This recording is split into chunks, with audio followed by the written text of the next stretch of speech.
Welcome back, everyone, to one of our famous bonus episodes. What have you done to earn a bonus episode? You cleaned. I saw you. You cleaned your room and you put up that laundry that's been there for a month. So you get a bonus episode. We're talking about Moon Knight. You'd get a bonus episode if you came liked over and helped me put over my laundry or your lawn. Yeah, help pull back the jungle. You can get more bonus episodes. My lawnmower will start up and then die after 5 seconds, which I think means the carburetor's bad, which means I have to go get it fixed, and I have to wait till the weekend to do it, unless I borrow someone's. Thanks for reminding me about that, Matt. It's gonna bum me out. If you want to get more bonus episodes, like and subscribe to us. Tell your friends. Shows how little we Matt do have cares. fans. I know we do. I've been told. Leave some Who's comments. a fan? If you're a fan, message me on Facebook. I don't believe you. Leave me some DMs. Give me some DMs. Send me your deets. Anyway, we are still on a Marvel talk. We just talked about Doctor Strange. So you may be listening to this before you hear us talk about Doctor Strange. So wait till we talk about Doctor Strange. Or don't. Do whatever you want. Do whatever you want. I'm not. You're in charge. You're the one in charge of your life. It's fine. We're talking about Moon Knight, the newest in the what I'm calling the Marvel Plus series. Yeah, you said last time. After I watched a few episodes of it. Have you finished Moon Knight? I watched it. I watched it all. You said to me this is probably going to be your favorite of the Marvel Plus pantheon, and I said I think it will be, depending on how they stick the landing on that last episode. Do you want to predict what I thought of the last episode? Do you think I think they stuck the landing or not? I think it did. They stuck the landing, I think baby. They did. I think they did. Because yes, I still hold this is my favorite thing so far. Moon Knight is good. Moon Knight is good. It's quite good. What is the story of Moon Knight? Because now we are ending up in the area where Marvel Disney is pulling out characters a touch more obscure. Moon Knight's been one they've been kind of people have been asking for a bit. Because he's people asked for this before he's been they asked for classic kind of character. Yeah, people have been asking for this before they were like, give us a standalone Loki, blah blah blah. Yeah, people like this character for the most part in the diehard fandom at least. So I wasn't surprised that they made this. I was surprised they made it like this. Right. I thought it would have become a movie before it became. I like that it's Oscar Isaac, and it's Oscar Isaac having a lot of fun. This is, it's Oscar Isaac and Ethan Hawke. That's a lot of star power. Yeah. That's a lot of star power. Ethan Hawke also in The Northman. Yes, he is in The Northman. It's pretty good. He's not in he's one of our great actors. He's always very, very intense about this, and I'm very sorry, but I have to do this. That's kind of Ethan Hawke's sort of thing. He's got his own He's good. He's really good in this. I do wonder if he could be weirder. Yeah. But I think he's good. I think he's good. In The Northman, he was so good I almost forgot it was him for a second. I was like, that's just how he talks. That's not Ethan Hawke's normal voice. His cadence is still there. But Moon Knight. Yeah. Moon Knight is about a man who is crazy, but is also a superhero. There's a couple of superheroes like that, but he's the most notable one I think of. The TV show that dares to ask, what if there's a Moon Knight? Yeah. I got to remember his. So he is Mark Spector and Stephen Grant.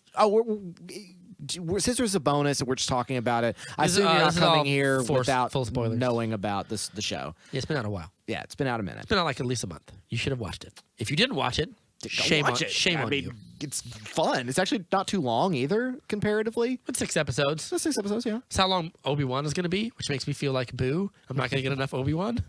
Also, Obi-Wan may not have the Force in Obi-Wan. Yeah, I saw you go. I heard your boo, and I was like, oh, there's got to be something to that. There's going to be he's turned his back on the Force. But we know he's been here researching the Force, learning how to become a Force ghost with Qui-Gon Jinn, because that's what happens at the end of Revenge of the Sith. So don't tell me that he doesn't have the Force anymore. It only happens as a line of dialogue. You're a liar. Told by a third-party character. Doesn't matter. I remember it. We know that's what he's doing here. He said it. Get out of my face, to whoever made Obi-Wan, Deborah Chow. So he's Stephen Grant.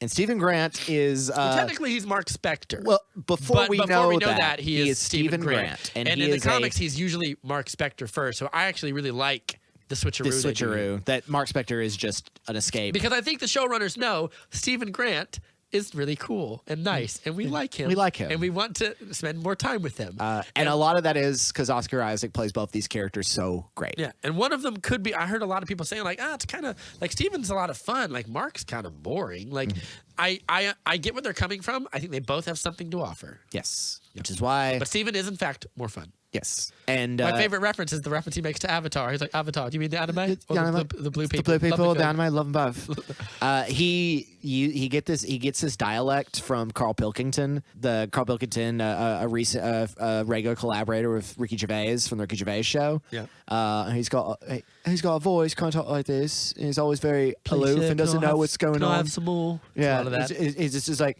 he says completely absurd. He sounds completely Cockney and just out of touch. And that's what Stephen Grant is. He is. A lot of people don't like it. I think it works. I think it's fine. It's great. Yeah. It's. Some people were saying it was a bad accent. I'm like, no, it's not. It is, but that's the point. There are people that speak like this. Yeah. Like, Later Gators. Yeah. He's sweet. I'm an absolute muppet. Oh no. Like that kind of accent is it's a real thing. I'm mums. Yeah, it's North London. Anyone who watches like the Newcastle Jersey Shore has seen women that talk like that. Like, oh my god, honestly, he came up to me, he talked to me like that. What are you talking about? I was at the chip shop and he tried to get me his digits, and I was like, no, it's a thing no. that exists. I was like, so no, it's mate, fine. I got to do it. And it's perfectly fine. It works well. He works at a museum, and it makes him. It's such of like he's such a like. Well, he starts as kind of a fuddy-duddy, but then he becomes like a moral voice of reason. Well, he's I don't want to say person. this term, but like when I first met him, like I could see some people like he's kind of like I don't know, he's like a little bit of like a rock-kicking beta male kind of thing. Well, yeah, I don't like that term. I don't like that term, but it's watching him grow with Mark Spector is kind of half of the fun. Him grow Mark Spector. Yeah. Because Mark Spector is a cold and calculating murderer. Let's just go through the series. Yeah. So Stephen Grant is the mildest of mannered.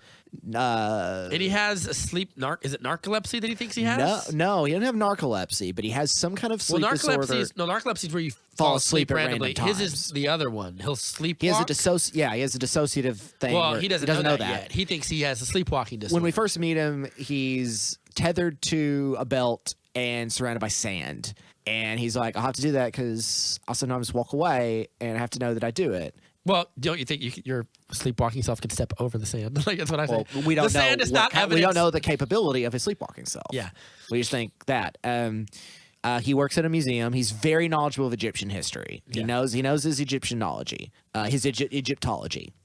But he's second banana. He works at a concession stand. All his boss is a jerk. His boss is a jerk. His first lover, just the first time I met her, it's like she's trying hard to be like every British person's boss they hate. Like the security guy only watches videos of otters. They're ridiculous, mate. Yeah, they're ridiculous, mate. They're great. Yeah. And it's just, but something's going on, and something happens around an amulet. And he's hearing voices and all this other stuff, and he tries to go on a date. The date doesn't work. All this other stuff. Well, there are inconsistencies in his life that are very, very strange. Yeah, he's losing time. He's losing time. The fish thing confused me. Never comes back. They never address it. Yep. Weird. That's weird. Wasted time. Okay, because show me more action scenes. It's like why does he have two? I don't know. His fish has one fin, and then he comes back and he has two fins or whatever. And he's like, I remember my fish having one fin. And that's where it's like you're upset that your fish is normal. Well, it's more just like at that point, it's like, is time being fucked with, or did the fish die and someone bought another fish? Are they saying that Mark took control and like, oh, the fish died, I'll go get another one, and then you come back? They don't explain it. Yeah, weird. They don't explain it. Scrub that out of the movie. Yeah, whatever. I'm not going to think about it, but that made me think it's playing with time and not the way you think. This is less that. Turns out, not at all. He wakes up and like after he's doing his job, and he goes to he's very nice. That's the thing I like about him is he's nice. He's good. He's wholesome. Mm-hmm. He makes me feel nice. Like I could be like that. That's a nice man. So like but he's also a loser. You know, he needs to be more adventurous. He needs to be more bold. I guess. He's a loser. Just watching Matt struggle to get his shoe on. Yeah, my feet hurt. These are fresh socks, by the way. They have been laundered. Oh, it's fine. I can't smell anything right now. He eats his falafel next to the human statue. Oh, the human statue. Like, I thought that would come back, too. He's still not, I thought like that was going to be Khonshu or something. Yeah. Like, I've been here the whole time or whatever. You remember me. But so he wakes up in like, I don't know, Ireland, someplace in England, because he's able to drive back to his house. Yeah. And he's just like, he's like a gun in his hand, and he's like lightly bloody, and he looks up at a castle window, and some guy comes out with a gun and sees him, and he just goes like, hi. And then they start trying to shooting kill at him, and he just he books runs it. into a village. And then there we meet Ethan Hawke. By the way, we open up with Ethan Hawke.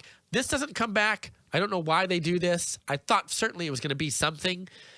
Ethan Hawke's character starts off the show. He's crushing up glass, putting it in his shoes, and we don't know why. Yeah, and that's Arthur because Hara. he's a flagellate. He's flagellating himself essentially. But it doesn't really go anywhere. Yeah, it doesn't mean anything. I thought it was gonna be like, oh, because of something to do with Amit, I have to fucking hurt myself or whatever. Yep. Don't worry about it. But anyway, but so he is Arthur Harrow. Yeah. And he's a cult leader. He carries a staff. He's got long Ethan if, Hawke hair. Yeah. He can tell if you're gonna be a dick later in your life. Well, and sometimes it doesn't make any sense. It's so extreme. Like a nice old lady comes up and he like grabs her hand and is like, "Oh, the scales, they didn't work for you. So you get these scales, now." and if your scale tips too much this way, it's very Egyptian. Everything's very Egyptian, of course. You have to be in balance or whatever. And he was like, "Oh," I said, "But I've lived a good life." And he goes, "Maybe it's something that you haven't done yet, but too late. You gotta die." And she died. And this here is a good man. Everyone seems to be totally cool. Like she just like withers away into like a weird zombie corpse. Like right in front of them. They're all like, "That's fine. That's fine. This is cool." What? His sway is obviously very powerful. I wish they would have showed that, because they kind of don't show that. They just say like he just is charismatic. I'm like, is he? His He's background a weirdo. is more interesting, I think. Like how he got to here and his reasons for doing it are way more interesting. Yeah, I wish we got more of that. Yeah, I'm fine that we. I wouldn't have minded. I wouldn't have minded. Wouldn't have mounded. I wouldn't have mounded. It wouldn't mounded nothing. I wouldn't have minded if we saw like some flashback to him in Khonshu's service. Because we do know that he was the previous version of he was his most previous avatar, and he was wronged by Khonshu because Khonshu is not really concerned very much with doing good or bad. Khonshu kind of sucks. Yeah, like he is neutral to that. He only cares about his own concepts. He cares about justice. Yes. Doesn't care about you, though. He also cares about being F. Murray Abraham with an awesome voice. Yeah.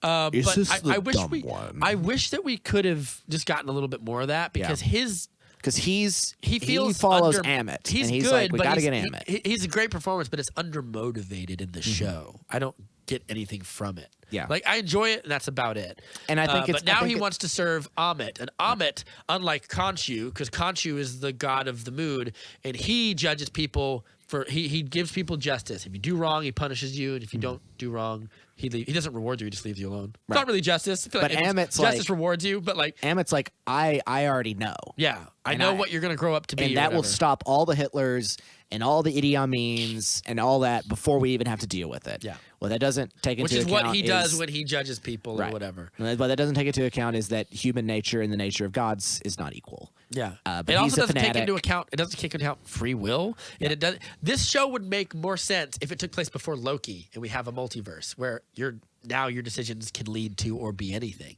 as opposed to having the sacred timeline where everything is predestined. Because that's one thing I'll say up front, real quick, is this is the most independent from the greater 100%. MCU. Yeah. Like, there's barely, I don't think there's anything connecting it to the greater thread. To its benefit, mostly, and maybe to its detriment a little bit. It depends on how they add him into, because what this has opened up is the pantheons of the gods. Yeah. Because we know that from the trailers of seeing Thor, Love and Thunder, Zeus will be in that. Yes. So the Greek pantheon will be introduced. I thought it was Hercules. Doesn't matter. There's a Hercules. There will be the Greek pantheon and now the Egyptian pantheon. So we're getting into the worlds of gods now. Yeah. And so this is the Egyptian introduction of that. But the question is Zeus going to be as swole as he is in the Snyder Cut? Because probably not. I mean, that's Snyder swole. But that's a big regiment. Yeah. So, so he's in this village where Arthur Harrow's doing his demonstration. He has stolen a little golden scarab beetle. Yes. Talisman thing. And he hears a voice in his head saying like, he doesn't hear the voice till when does he hear the voice? No, he doesn't. Don't give him that scarab. Yes, that's right. And he goes, do not. And he's like, I don't want it. I don't want anything to do with all this. Oh no, the first thing he hears is oh no, the idiot's in charge or whatever. And he's poor guy is just so confused, and he's trying to give it to him, and the body won't let him. Yeah, just like and he's like, I'm annoyed with you. Yeah, and eventually he spazzes out and they're all dead. And he snaps back too, and the men are dead around him. I like that, but I think they do it too much. They do it too much, but I know why. To get away with not having to do big action sequences. Well, and also gory action sequences, because it's also like this is like but that's a cheap way out. They stuck their landing. But I know why they do it.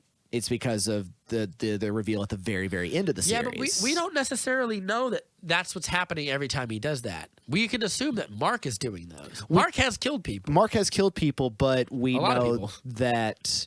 I almost feel like we shouldn't even bring this up yet, even though this is spoiler open. We should keep it, but we know there is another side of himself that is even more bloodthirsty. Yeah, but that's true. I think it's meant down of Khonshu as well. Yeah, I think it's more meant to be. This is Mark doing that. Okay. And I think Mark is fighting against these people. He knows that Khonshu is making. But he is a killer, but only out of necessity. Yeah, for the most skill. Part. And so, so he's fighting his way out. They go down this awesome. They have a goofy car chase in a cupcake truck that I really thought was pretty good. I thought that was really fun. There was a moment that some people were saying, even though they're probably wrong, that he's in Ireland. He's in Wales. No, Scotland, Northern Ireland. No, the sea. Dr. Doom's place, Latveria. Is he? No, it's not. But speak English, yeah. There was some places in there that people were looking at it and saying like, I think this is Latveria, and I'm like, why would it be Latveria? It doesn't make sense. Yeah. Anyway, so the first episode ends with him becoming Moon Knight, right? If I remember correctly. No, the first episode ends with him letting Mark take over to fight that. He becomes Moon Knight. Yes, that's what I'm saying. Yeah. Okay. So I'm trying to keep the timeline. Yeah, and also there's definitely horror elements of this as well. But it's always great when he comes out because there's like an evil, like jackal Anubis creature that's trying to chase him down. Yeah. And then the poor thing's trying to escape as Mark Spector's gonna beat the shit out of it. So this was a thing that I was worried the show was gonna keep doing, and they gradually stopped doing it. But here's the thing: you don't have to hide you're awesome. Right. Like if you're awesome, we want to see it. You've shown us these action sequences where he takes out these dudes, and a good bit of blood is on display here. It's definitely Marvel trying to be its most edgy while trying to keep this kind of slightly fun, adventurous tone. But like, if you're gonna let him kick ass and take names, like let him kick ass and take names. Like I want to, above all the other MCU characters, this is the one who I'm like, the fight scenes have got to be on point. They've got to be good. And if you keep like having him black out and come back after all the action has happened, I'm gonna get upset. I get bored by that. Yeah. But I allowed it for like the first episode because here's the thing: he doesn't just drag that creature back in. You see him throw a sink out the at like full speed out the wall, head. Which means Moon Knight's very strong. Yes, very. He's stronger than a human. He has a lot of power. Yeah. He's probably stronger than Captain America or Black Panther. Like he's got. But what makes him unique is that he is caught between people. Yeah. And also Khonshu is just kind of he's a bad dad. He's a bad warlock dad. He's mean. Yeah. But so that's how the first episode culminates. Also, we get to the I do love that like Stephen Grant's he's a bit of a goof, but he does ask the right questions. For example, when Harrow is like, Amit can see all these things before they happen and give us justice without us having to, rid ourselves of, we don't have to cut out the cancer. Like we can stop the cancer for whatever happens. Like what if,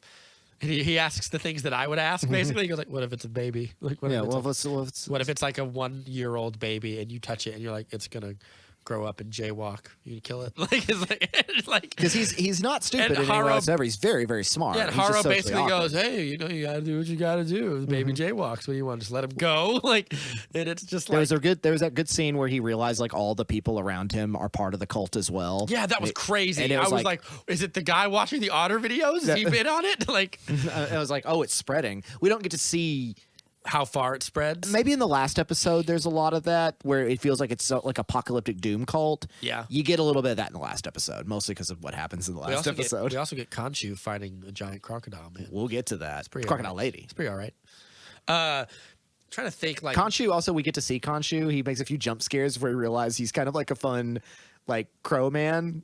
Yeah, he's got he's got a big bird skeleton head. Bird head. Yeah, thing. and he's mostly just kind of exhausted. Yeah, just it's all F. Murray Abraham. F. Murray Abraham's really great voice. at it. They modulate his voice very effectively. It is his voice, but he's a little louder. Yeah. So whenever he pops up, it's like oh, a god is speaking. Yeah, and it's also very big and boomy. Yes, a better word. I love it. But I feel like as I watched this show, I kind of slowly liked each episode better than the last one. Yeah. Like the first episode, I was like, this is I kind of predicted a lot of the stuff that would happen. It's a good setup. But we're still don't make me keep asking questions. I just want to see the guy. I just want to see the Moon Knight. Because the second episode is Summon the Suit. Let me get the list up real quick. List so I can remember which episode happens where. I actually have it up right now. Summon the Suit, yeah. So yeah, that's the one where he is then taken to Harrow's little compound, and then Harrow's he tries to show him, oh, look at what I can do, and he meets the lady. He meets Layla. Layla, that's right, Mark's wife. Mark's wife, and he realizes that he has a person inside of him named Mark Spector or whatever. And also, real quick, May Callumway, who's the actress? She's so good in this. She's a delightful character. Yeah. I was a little bit. The only critique I have, and it's such a not. I can hear some people rolling their eyes as I say this. She's a very white passing person, like an Irish actress kind of lady, and they go, "Are you an Egyptian superhero?" And she goes, "Yes." Maybe it's just me. She was born in Bahrain. Yeah. And her parents are both Arabic. Yeah. Egyptian and Palestinian, Jordanian, but she is light-skinned. Yes. But she is definitely entirely Arabic. I imagine that it was something like that. Because they make a point of being like...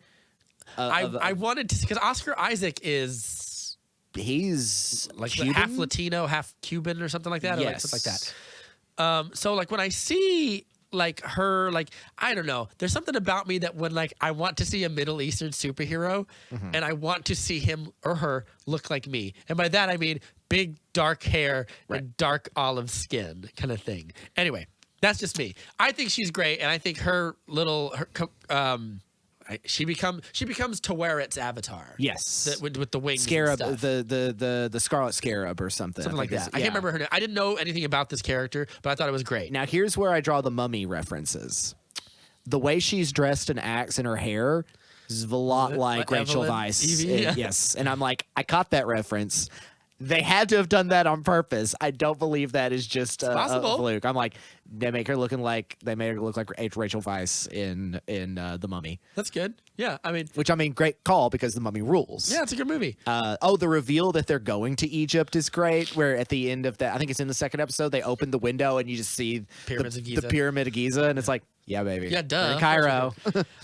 One thing that in that second episode, he brings Mark/Steven to his compound, Harrow does, to show him look at all this stuff and look at the crops we grow. This is what the world could be like if we blah blah blah blah blah. If we do this, and eventually Mark's Mark and Khonshu. Oh, by the way, Khonshu is lurking the whole time. Yeah, you'll see him just standing up. They're like, no. And Harrow's like, he's watching, isn't he? He's watching. He's always watching. You're always watching, dude. He just said it's ridiculous, didn't he, or whatever? And I was like, yeah.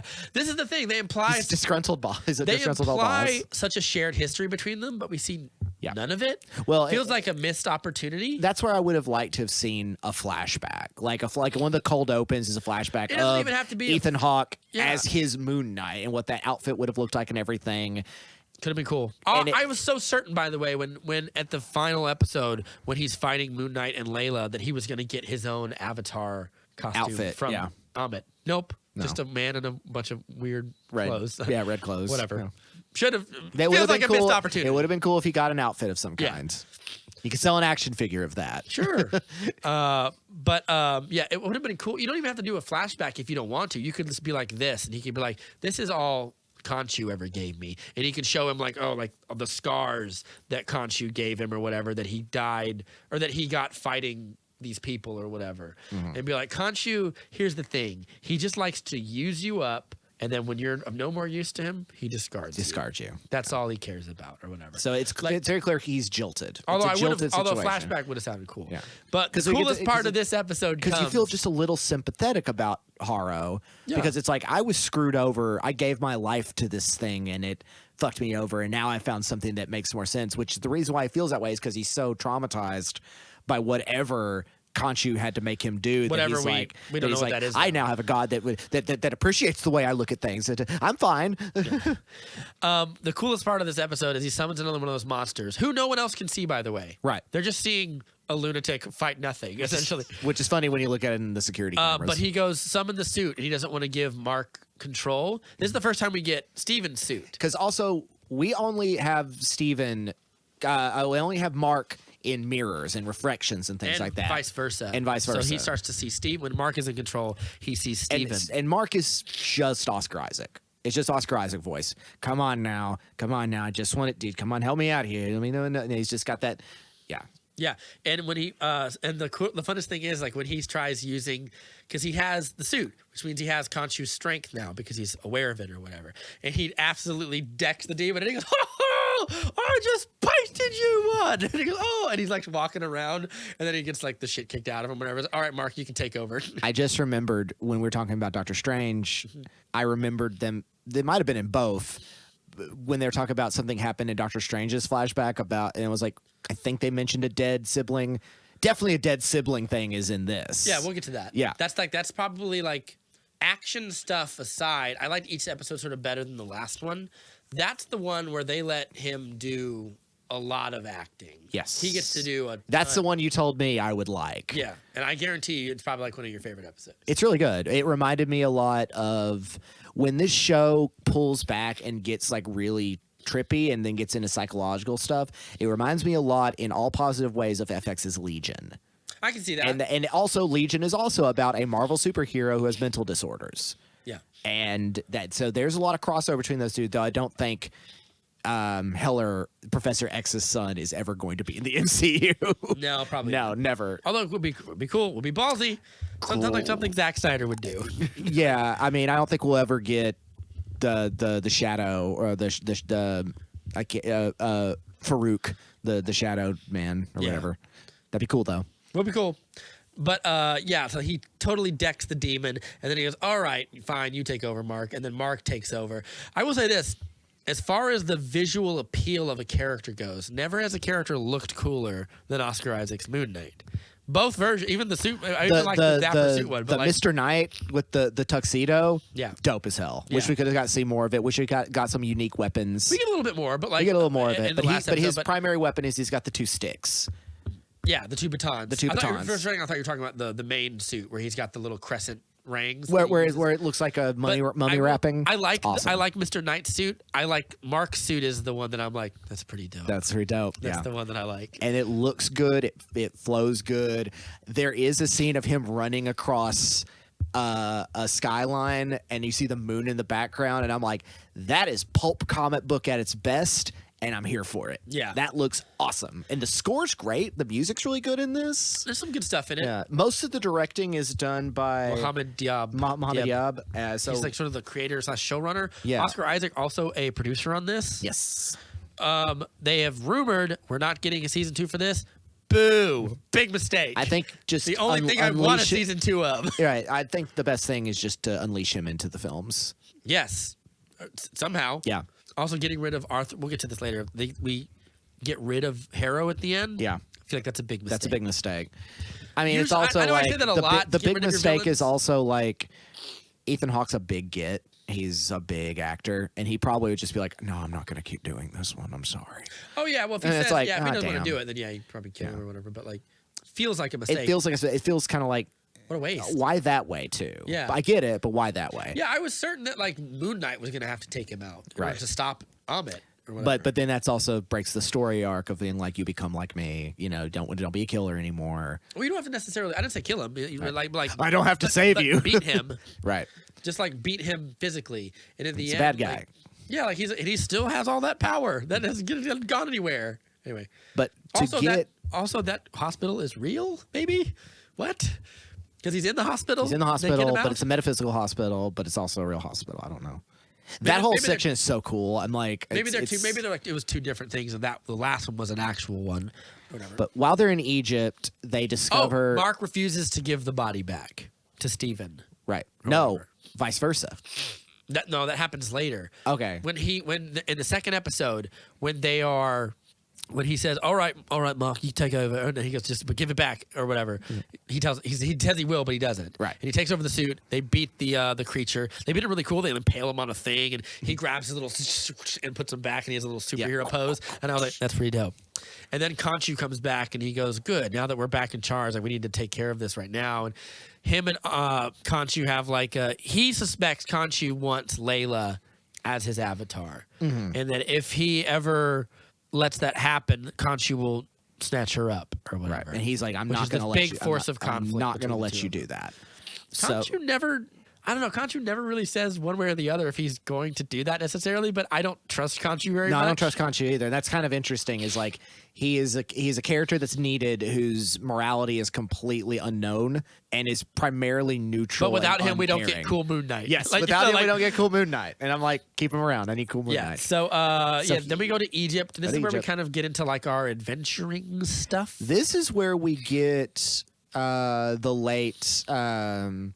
Gaspar or Gabriel. The third episode is when we do that, and then the one Gaspar de Ulliel, and the one after that we go to Egypt, who died after production in a skiing accident. Yeah, I just remember him as young Hannibal. Yep, that's probably the only thing I remember him as is young Hannibal Lecter in Hannibal Rises, which he's good in. Just that movie's not that good. Sure, it's whatever. He's good in it, though. But I remember this is the episode where I was like, I liked the second episode. This one, the action gets a little bit more. I was like, let's just keep going. And I was kind of like, when we got to like the fourth or fifth episode, I was like, are we not going to have any more dope fight scenes? Because this is where I was saying, like, that last episode, you've got to deliver, clinch it, or I'm not gonna give it to you, or whatever. We go to like an they do a little bit of spy stuff here. Yeah, we go to an ancient sarcophagus because they need to get to the sarcophagus because, if I recall, it is like Khonshu's first avatar. I think so, and it's got information to lead them to Amit's grave. Yes, because Khonshu sealed him away. Right. Yeah, and this might have been Amit's original. It's been a bit.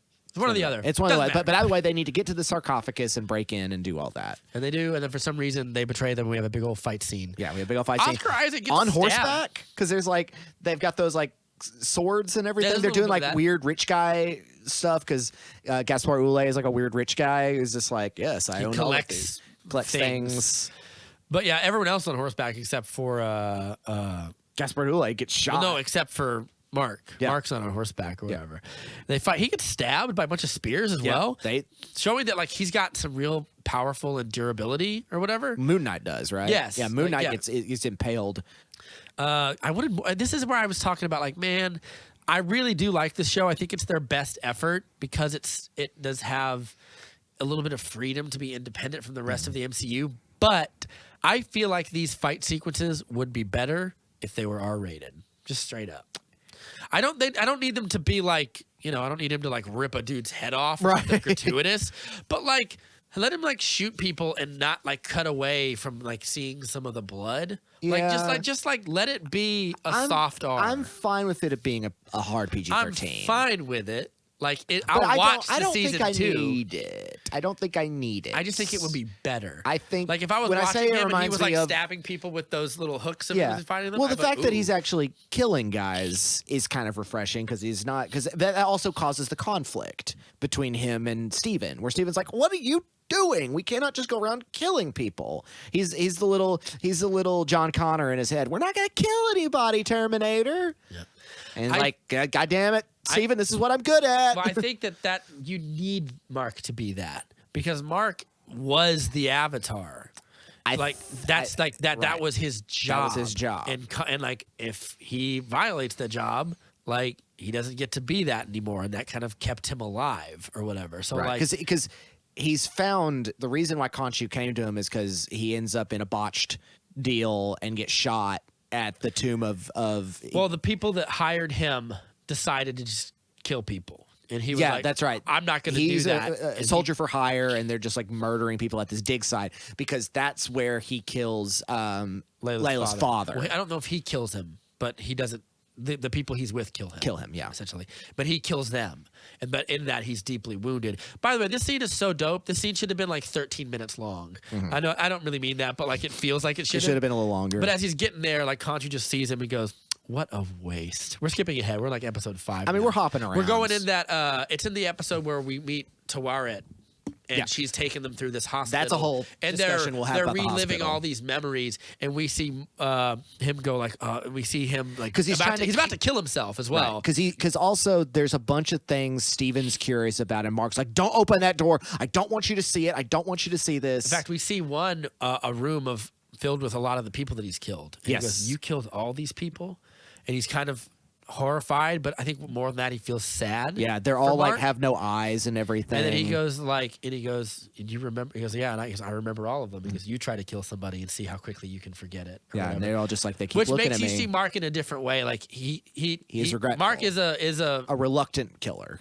Yeah, I think it's one of those things where like it's sort of the only thing he's kind of good at anymore. Yeah, and that's kind of like all he has to offer, which is why Moon Knight gave him the ability to do something better with his. He's killing evil people, right? More or less. That's why it's like I have to justify what I'm good at by killing bad people because I used to just kill people who were people. It doesn't matter. But it's also like even before Moon Knight, that's all he was. So when Moon Knight sees him, he goes, it's kind of pernicious of Moon Knight because he sees him, he goes, God, Khonshu. Look at all the people. Yeah, when Khonshu sees him, look at all the people he's killed, and he sees him, he goes like, oh, what a waste. And he's like, what's happening right now? Like, here's like, I see you and I see a great warrior. And he goes, you just want to throw it all away. And he goes, whatever.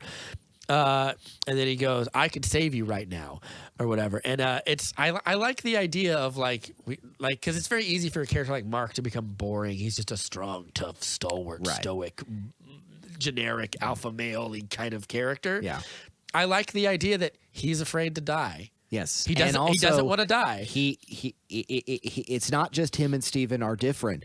They're the same person, and as we find out, he made Steven in order to fix his own traumas. Preserve himself. Yes. Yeah, and we'll get to that. We'll get to that in a second. That deserves its own little shit. But when the scene where he becomes Moon Knight felt like this is the kind of gravitas I want more of these like superhero movies to have, where he's like, will you become like the guardian of the night? Will you be and he goes, and then there's the music swells up, and he just goes, yes. And then he goes, then rise. And then his eyes glow white, and like the mummy rags come around him. And I was like, this is fucking pimp. And then what I love about this is Mark and Steven see it, and Mark sees it with an entire, like, Steven's like, this is fucking badass. And Mark's just like, this is where it all went wrong. This is where my troubles began. And he just turns his back on it while we see the beginning of his origin story. What a great way to put the origin in there without having to focus time on like the Waynes being killed again or losing Uncle Ben. It's a great way to get his origin in there, but get it out of the way. Right.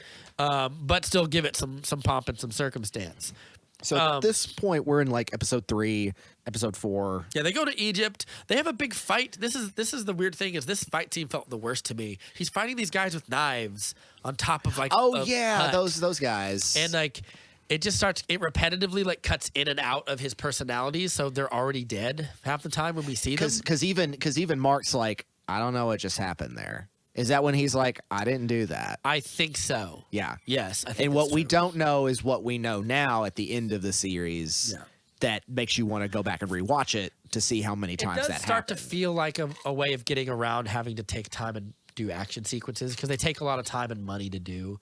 Yeah, but because we want to see how good Mark Spector is. Exactly. That is true. We do want to see how good he is, how much of a lethal weapon that he is. I think they redeem it in the end, but it does make that episode one of my least favorite. We also are introduced to the other avatars of the different, because essentially they hold. I was courts. expecting a lot more from that, but I was expecting because Osiris is like the king of the gods. I was expecting something really. I was expecting them to all be in their outfits. Yeah, and something. And then I wanted more. I wanted more cool night outfits. Yes, me too. Maybe Conchu is the only one that gives them. It's like you guys are bitches. My guy gets a cool suit of armor.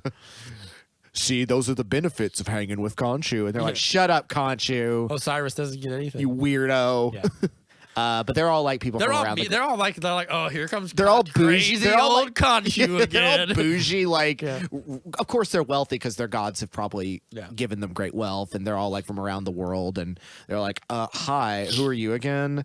Oh, Conchu? That's a problem. And he's like, Arthur Harrow's a problem. He's trying to get Amit.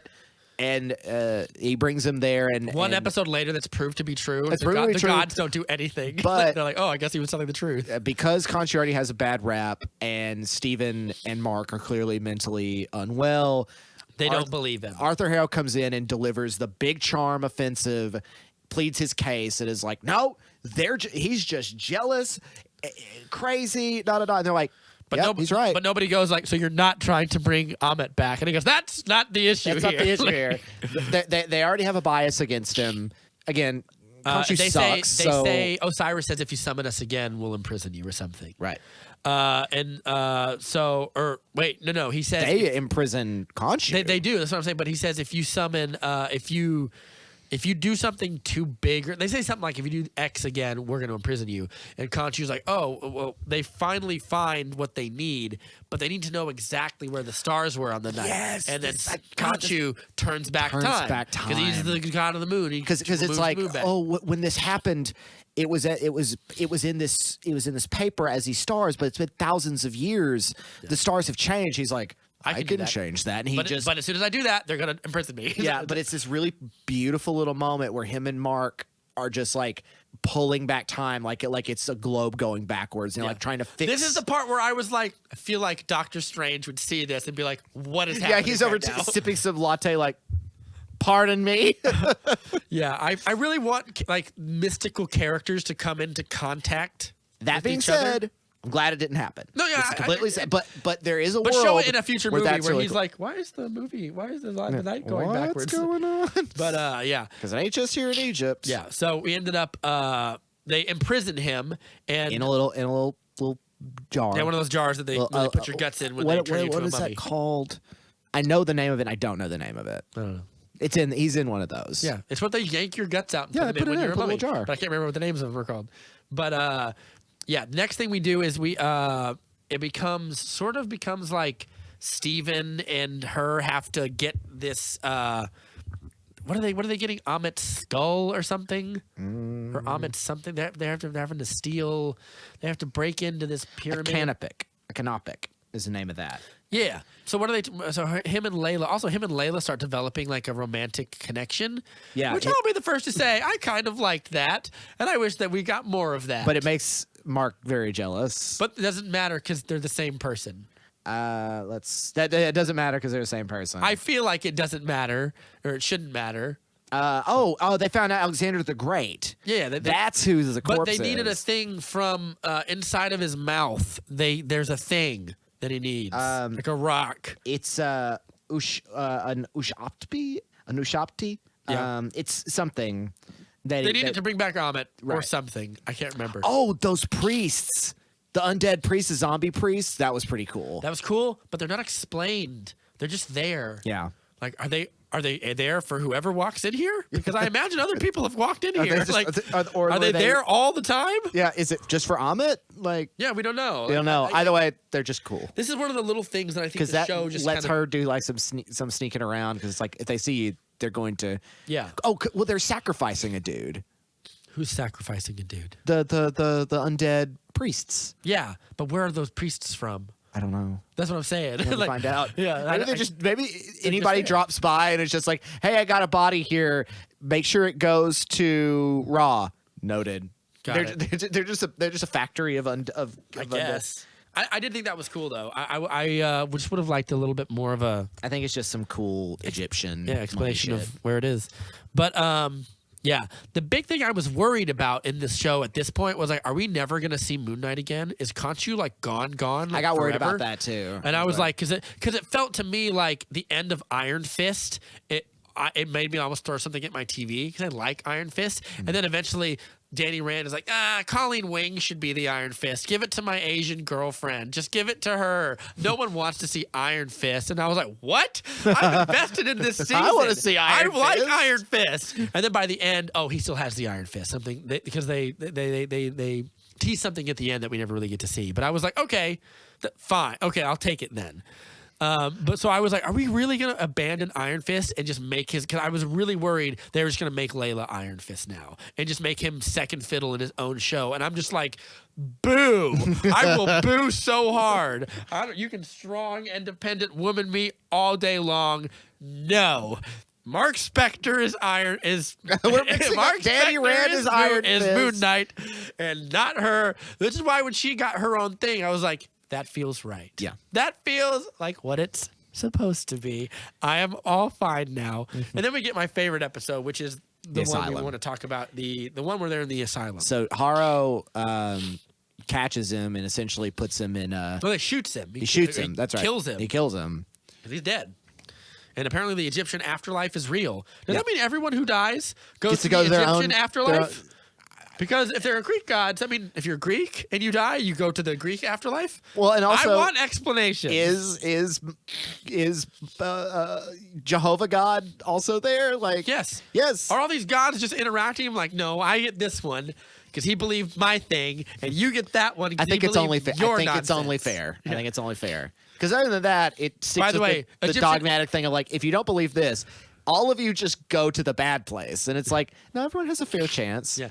Egyptian afterlife, by the way, looks way cooler than regular afterlife. It looks pretty dope. You get to ride on a giant sand boat. Yeah. I will say the big CGI set pieces like this don't look great. To where it looks a little rubbery. It's fine. It's fine. It doesn't need to be any greater because it's so extravagant. It's almost Disney-esque. It almost reminds me of Aladdin. Yeah. I'm fine with that because it almost gives this pulpish, comic booky feel to it. It doesn't have to be hyper realistic. The better CGI is the more subtle stuff that they do with Moon Knight or whatever. Yes. Like the fact that his eyes are always glowing is like a nice little effect. Because they actually don't look like two white bulbs. They actually have like some glow to them. Or then when they turn them into two giant monsters and they start fighting each other. Yeah, that's pretty good. There's a kaiju fight in this series. We get into the most emotional thing I think a Marvel movie has ever done. But before we do that, we get introduced to one of the most delightful characters of this whole thing, which is Towerette. Yes. I don't know the actress's name, but she sounds very familiar. She's not. Oh, she didn't have a Wikipedia thing here. She is the Egyptian god of what is it? She's not the god of death. No. That's Anubis.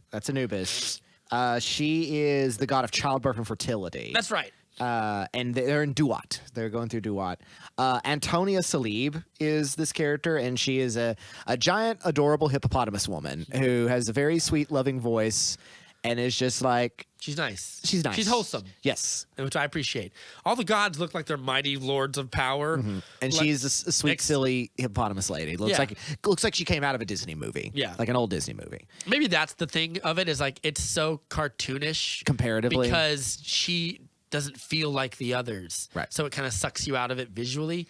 But I still think that episode is probably my favorite one, where they're going through the asylum. Yeah. And through all that, and this is where all the secrets that the two are trying to hide from each other come out, particularly from Mark, because Mark is the real one. Yeah. And this is where we discover that, for one thing, also talk about Egyptian stuff, Mark Spector is very clearly the first explicitly Jewish superhero. Yes. Of the MCU. Of the MCU, because Ben Grimm isn't there yet. Yeah, and Magneto's not in here yet. Right, but or is not inherently characters Jewish would be, either in this. He's the first one. Like we see him wearing a yarmulke and, going to what's it called when they have a funeral? A shiva? A shiva, yeah. And he has his bar mitzvah and all that, but that's when the troubles have already happened because the wrong kid died. Yeah. Because while they're looking at all the dead, in his mind, they see a little boy, and Steven's like, "Oh, Mark," and he's like, "No, it's not like that." And they start chasing him because it's like, "You didn't kill that kid," and it's like, So when he was a young boy, or didn't I? When he was a young boy, it's in there. So the mind, it's a construct of his subconscious. Right. He believes that he killed him, which is why the kid is there. And also during this whole time, each one of them keeps waking up and is in the asylum run by Harrow. Yeah, I didn't really get that. I think it's a thing for them to overcome, maybe, but I don't get it. Well, I think he's in control. Harrow's in control. But how? He's dead. Not Harrow. No, Mark is dead. So like, it has to be like an afterlife thingy. Does Harrow have that kind of control or power?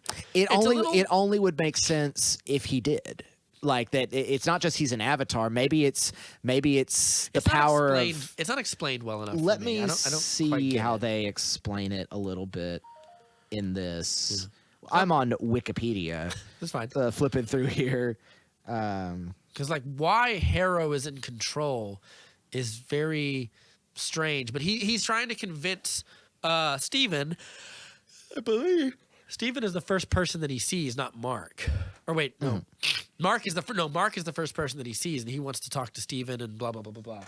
So I would have to do some more looking up about this to see how he pulls this off, because I like to believe that it's not just his subconscious, but this is actually Harrow doing some weird magic. Yeah. Because that makes him more villainous. Because he's gaslighting both of them, and I mean, it's also great Ethan Hawke acting. He's playing very it's a convincing. great performance that has not a lot of motivations and not a lot of explanation for what's going on, unless he's involved somehow in keeping them. Because he's like, I know he's not dead because I used to be this thing. I know that there's something else going on, and so I have to keep his brain occupied while we find it. Because Khonshu doesn't bring Mark back to life. Mark is about to die. Yes. When the first time, when he's about to kill himself. Yeah. Here, when they get Khonshu back, he brings him back to life, straight up. So, like, yeah. But while they're in the asylum, this is where we see Mark Spector's tragic backstory. Him and his brother go running around because they're trying to play off a British adventure television series. Yes, because we see little much like The Mummy. Yeah, like The Mummy or like any of those old, like King Solomon's Mines or things like that, and Alan Quatermain. Yeah, Alan Quatermain, all that, and because at first you're like, what's going on? Because it's all very surreal. This is all very kind of playing with tropes and having fun. Again, it's very much like Legion. Legion does a lot of this. I have to imagine they were inspired by Legion a little bit, and they're like, let's throw a little bone to them. I can see that.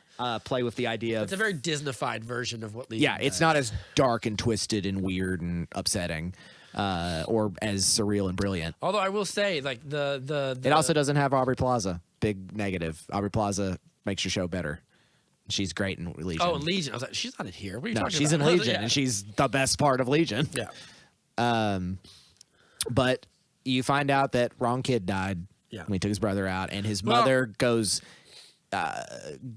guilt-ridden and angry and his mother bitter. becomes like deeply physically abusive. And is already abusive to the father as well. So is she? That? I think he's just trying to keep the wolf at bay. But she essentially is just like, fuck you, kid. She probably is like very physical, like and abusive, she becomes an alcoholic as well, and she shows all the tropes of a bad mom. The thing that really breaks my heart is, well, one, the actual scene where she walks in and she like yanks her belt off the wall and she's like, you're making me do this to you. And you see Mark grab Steven and be like, you don't need to see this. Like, I made sure that you never had to see this or whatever. Right. The thing that brings the real gripping tragedy, and it's really so good from like Oscar Isaac, because it's like, how do you even tell someone to act this thing out? Yeah. Like, imagine like reading it on paper or whatever. The scene where he goes to the Shiva, sees it, he can't walk in. His dad sees him, and he can't walk in. He's takes a swig of alcohol, implying that like his mother's abuse had carried further and maybe led to him having terrible habits as well. Yeah. And he goes down and he just starts falling to his knees and he starts like crying, and then you see his eyes roll back into his head and you see Steven take over. And just and he's like, this is where am I? You took control for a long period. This is where the time. trauma reached a point that I could not handle it, and I gave into my dissociation. I created you. Yeah. Because it's given the idea that he already has the potential for this dissociation, but now a trauma has fully affected it and has come to life. Which in is his adult mother's self. finally passing. He can't handle it. He can't handle it. And it's really tragic. Yeah, it's Oscar really sad. Isaac plays it really great. And the coming to grips of Mark and Steven accepting each other, even though they're the same person, which is really just him accepting himself. Right. I think back to Multiverse of Madness. You know, Wanda's kids are a fiction created by both magic and her mind, yet they are real. From her world. From her world. We don't know. That one could be a different one or whatever. Right, but they are real in another universe. And so this creation is still just as real given the Marvel rules that have been set up. Sure. Because Steven, they're attacked on the ship, on the Duat in the Sea of Reeds. And Steven sacrifices the Sea of Sand. The Sea of Reeds is where you go when you get through the Duat and you're dope and you get to live there forever. Because all these, like, the corpses of the dead that he has killed rise up on the boat and are trying to stop him, just trying to kill Mark. Yeah. And Steven sacrifices himself and falls into the sand. He's like, God, I need you. The part that makes me feel all warm and fuzzy is that Steven forgives Mark, even though Mark created Steven so that he could learn to forgive himself, function. Function as a human being. And the part where they're fighting each other, and he's in trouble, but if he can do this, I can do this because we're the same. So Steven realizes he has all these skills. And the thing that broke my heart, and I was sure they were going to do this, and they didn't, is when he falls overboard, and Mark wants to turn the ship back, but he can't, and you see Steven petrify and he becomes one of those creatures, or not creatures, but he gets frozen stuck in stone or whatever. He gets stuck in the seas of sand, which means you're not. And I thought the arc is Mark has to learn to let go of Steven, right? And that's how he needs to move on from that so he can heal or whatever. And I was like, I don't know how I feel about that, right? But it does feel right. It does feel right. But it makes the character at that point. Makes you have to let him go, right? And you don't want to because we like Steven.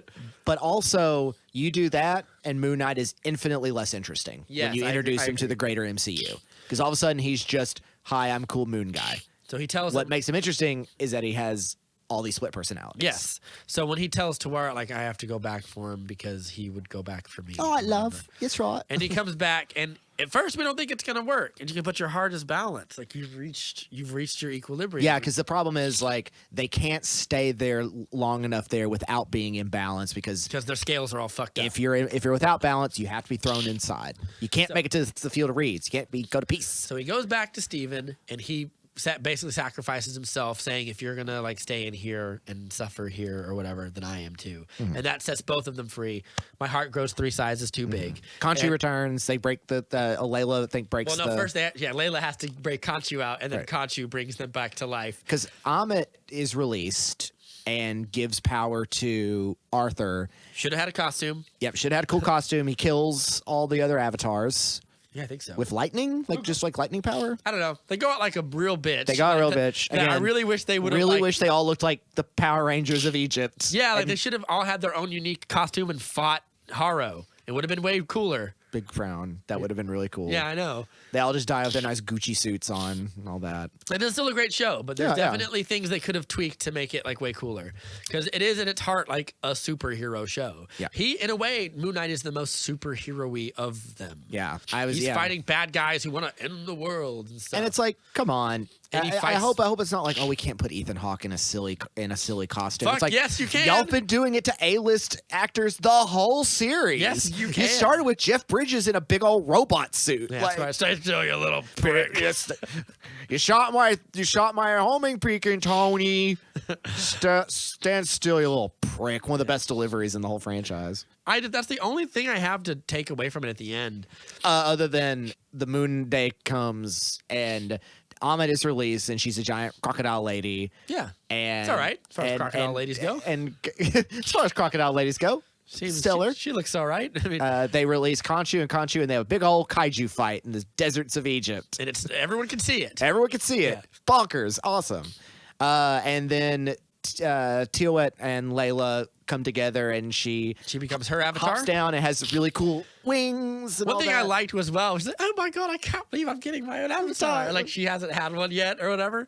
That's kind of. And she's badass. I thought because this is real sexist of me. I thought because she's the goddess of childbearing and fertility. Her outfit's gonna be like a sexy, alluring type outfit. Not really. No, it's very practical. Yeah. Very practical. I was just like, because I was like, what does the avatar of fertility have for want? Weaponry? No, right. well, what does she want to accomplish in the world? Having more life. More babies, like, or whatever. So I'm like, okay, like her avatar is just like, she's got these cool wings and some swords. And that's about it. It's a cool outfit. I like it. Yep. Yeah. And they fight. Ahara is defeated and is erased of memory. I don't know. It kind of happens. It sounded similar to Agatha. Like, erase of memory, gets put in the hospital. Then Oscar-Isaac takes him out in a wheelchair. Yes, well... We don't know it's him until we see him. So everything seems to be okay in the end. We stop the dawn of Khonshu sticking around. A lot of loose threads at the end of this show. Yes, the big thing for me, the thing for me, honestly, was like this is gonna sound dumb. I think a good love story can enhance your stuff, your stories a lot of times. Like... The reconnecting of Mark and Layla was something I was really hoping for because they lay the groundwork for it with Steven, and it's not addressed at all by the like. Are they okay now? Are they gonna get divorced? Are they gonna stay together? Or are they gonna? I don't know. I just feel like they should have made a bigger deal out of that. They seal Amit into Harrow's body. Oh yeah, that's right. And he's like, now kill him because if you kill him, it's over. And they can't do it. And you probably should have killed him. And I forgot about that. They reject. They choose to live together as heroes. And I think they Spectre refuses and orders Khonshu to release him and Grant from their service. From their service. He says yes. Right. But they don't know about. There's another identity that he has. That's the twist. So at the very end, because as soon as I heard that, I was like, "Free from Moon, boo! Stay as Moon Knight." it's that meme of the two people consenting to sex, but then Jesus behind them said, "Did you ask somebody else?" It's that. It's just that. It's like we're done. Are you forgetting someone? The psychopath who's been hanging out the whole time? Yeah. And we find out that there's a third mind. Or more? Maybe more, but we know this one is Jake Lockley. And Jake Lockley is Hispanic. He's Hispanic. He's speaking in Oscar Isaac's Guatemalan native tongue, and he is a murderous psychopath who is like Khonshu's like, this is my boy right here. This is the guy. This is my boy. He's gonna get it done. He's like, that's right, Khonshu. So then they kill Harrow. They kill Harrow. It was like a mistake. But maybe. Either way, we got Moon Knight still hanging out. But here's the thing. That's in the MCU now. When I hear like we're not going to do a season 2, okay, you can't do season 2, but we need to see Moon Knight again, and this needs to be answered. Yeah, you can't just have him around with that inside his head. It's a great ending. Like it leaves me with a lot of tension in a lot of ways. So like I'm okay with it. But as a 1 season deal, if it is just going to be a 1 season deal, pretty good, pretty fun, pretty exciting. Yeah, I will probably watch it again at some point. It's good to watch again with the idea that Jake Lockley has been there the whole time. It's a good show, Moon Knight. Go watch Moon Knight. Even if you just heard all that, you should watch it. It's fun. It's exciting. It's an adventure kind of thing. It skirts the edges a little bit, and you don't need to know anything before you watch it. Yeah, I agree with that. You don't need to know anything. You don't need to know any Starks, any Peter Parkers, any Thanoses. It is completely removed from all that. Last question. It's gonna set up more. Who do you want Moon Knight to team up with? Ooh, I haven't thought about this. It's a good question. Team up. As much as I haven't seen Hawkeye. I was gonna say he'd make a good villain, like a good antagonist to someone like. He would, like but there's no way Hawkeye would win. Right. it's too. I think it's power. Because I think it's got to start with him being a villain because he's currently Jake Lockley, and then they find out more about him. Ooh, I didn't think about that. That's a good point. Ooh! You could get the thing where the Doctor Strange things where he hits him and 3 Oscar Isaacs come out. What if it's like 7? 7 Oscar Isaacs come out. This is so much. They're all speaking in different dialects. Like this has gotten confusing. I mean, Doctor Strange should be a good call. Because he is kind of a mystical character. See, there's so many characters who are in space right now. Yeah. Like Thor. Too much space stuff going on. Guardians of the Galaxy. They're all hanging out in space. small potatoes back on Earth. You know. Yeah, the Eternals happened. No one even cares. No one cared. If they can make those characters interesting, then sure. But good luck. I think him showing up as a problem character. I think Doctor Strange. Yeah, Doctor Strange probably might be pretty best. cool. But we just had Doctor Strange. We just had this, so they both get to chill for a little bit. Boo. Yeah. Make everything this from now on. Maybe when we get whoever the next Black Panther is, we get some African gods versus Afro-Cuban Egyptian gods are African gods, right? But Central African, African American connected stuff, maybe all that. I'd watch that. And then maybe they run into it. The pantheons are coming. Gods are here. Gods on More Earth. gods than you can shake your fist at. Which we have a lot of them here on Earth. We do. This has been Moon Knight. This has been Moon Knight. Our Moon Knight is a mighty Moon Knight. Our God is an awesome God. We'll see you guys next time. Thanks for stopping in. See you later, buds. Bye-bye. Bye.